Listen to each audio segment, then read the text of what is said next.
Hey guys, welcome back to today's video. Today we have John Bel Edwards, the current Democratic governor of the state of Louisiana, versus President Trump. This was one of my earlier videos that I did. Actually, I believe it was maybe my 7th or 8th video on this channel in a whole amount of like 300 videos.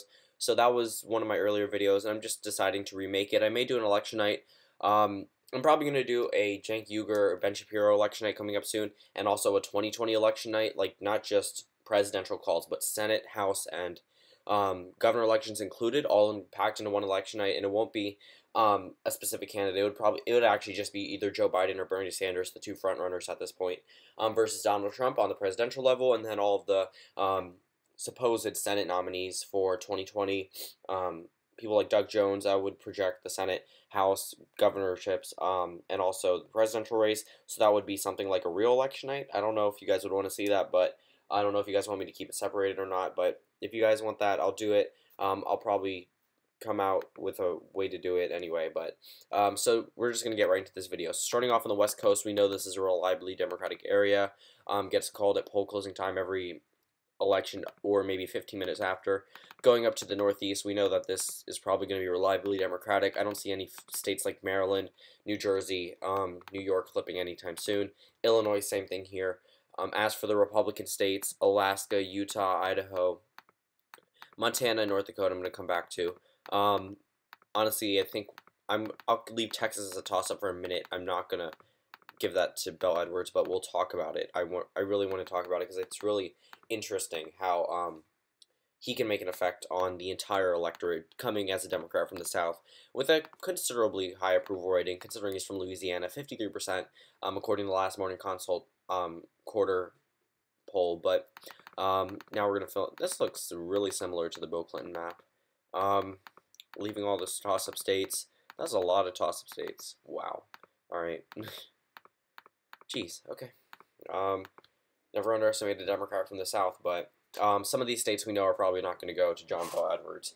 Some notable states like Montana and North Dakota. I mean, they do have conservative Democratic representatives. Under that logic, I could leave West Virginia as a toss-up. But honestly, same thing with Indiana, but Mike Pence is there, so I'm not. West Virginia, you know, it's extremely partisan, extremely Trump area, coal country. It's probably not going to flip. Going up to Montana, North Dakota, they voted for Trump by such a large margin, but it could actually become competitive. But we're going to fill in the Democratic states. So New Mexico, Colorado, and Nevada. Actually, Nevada we'll come back to, but Colorado, New Mexico, I think the Latino population is coming out against Donald Trump. Definitely have a more prominent say in these two states, reliably Democratic with past election years, even one for Hillary Clinton. I honestly think that it will go to Bel Edwards. Going over to Virginia, this one, we saw what happened in the 2017 governor election. It's probably not going to flip to the Republican Party anytime soon. Going up to Maine, I think 3 out of their 4 electoral votes would go to John Bel Edwards. I mean, he's a Democrat who could appeal to the voters the same way that Barack Obama did, and Bel Edwards' backstory would really resonate with working class voters. However, although considering that Hillary Clinton was a first lady, she didn't really have that background. If she wasn't a first lady and wasn't already in the White House before, she probably would have won Maine fully. But Donald Trump was able to resonate with those. I built up my life. I'm a working class voter. Things like that. He was able to work with them. Although he may be a billionaire, it still resonated with them. He was a businessman. I can fix the economy. You don't have a job, I'll get you a job. Things like that. But looking across the map, I mean, the state of Louisiana, I'm going to give that one to Governor Edwards. I mean, he has a 53% approval rating. That's considerable for a Democrat in Louisiana. He was one of the more prominent Democrats to win in the South, dubbed the Democrat who could teach Democrats how to win in the South. So, honestly, I think he would carry the state of Louisiana, and that would be something really drastic we would see on an electoral map, seeing a state like Louisiana flip. Going down to Florida, another state I think could go to the Democratic Party. The map looks a little bit skewed right now because I haven't filled in the rest of the states, but Florida, I think that one could go blue. I mean, with the new wave of Puerto Rican immigrants, again, Trump's underwater approval rating, everything here, I mean, they approve of him 2% more than the country. That's not necessarily the best thing. He really should be doing well in a state like Florida. I mean, he goes down there very often. I mean, his approval rating should be high there. It isn't. It's 42%. I don't really expect much from the state for Trump in 2020. He's lost a lot of his voters down in Florida. And I think that it would go to John Bel Edwards coming from the South, a Southerner appeal. But we're going to go up and fill in some other states. So Georgia, Texas, two states I think Donald Trump would carry. I don't think John Bel Edwards could really although he could bring out Southern voters, conservative Democrats. I don't think the African American population will come out to overcome the Republican white vote.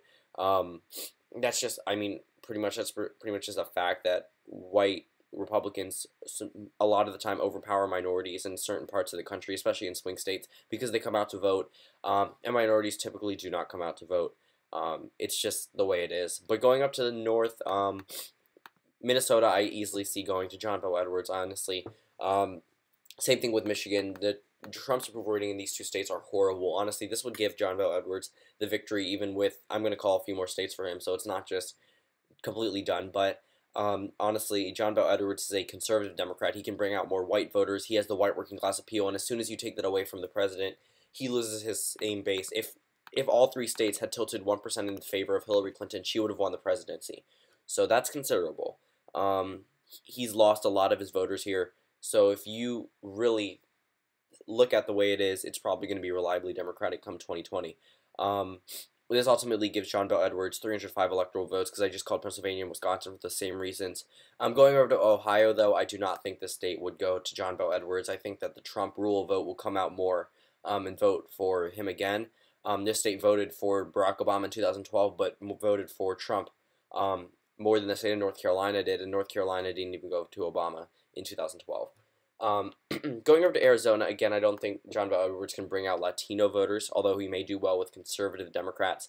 It won't be enough, in my opinion, to bring out a lot of these Latino voters and minority voters. Up in Montana and North Dakota, I think Trump would by narrow, I mean 5 to 10%, edge out these states compared to where he did in 2016. That is narrow, I guess.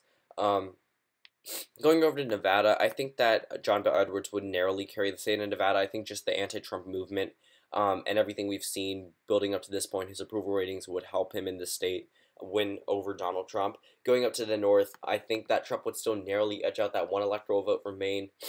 And honestly, New Hampshire, I think that one would go to John Bel Edwards by a narrow margin. I think it would be around 2,000 votes like last time.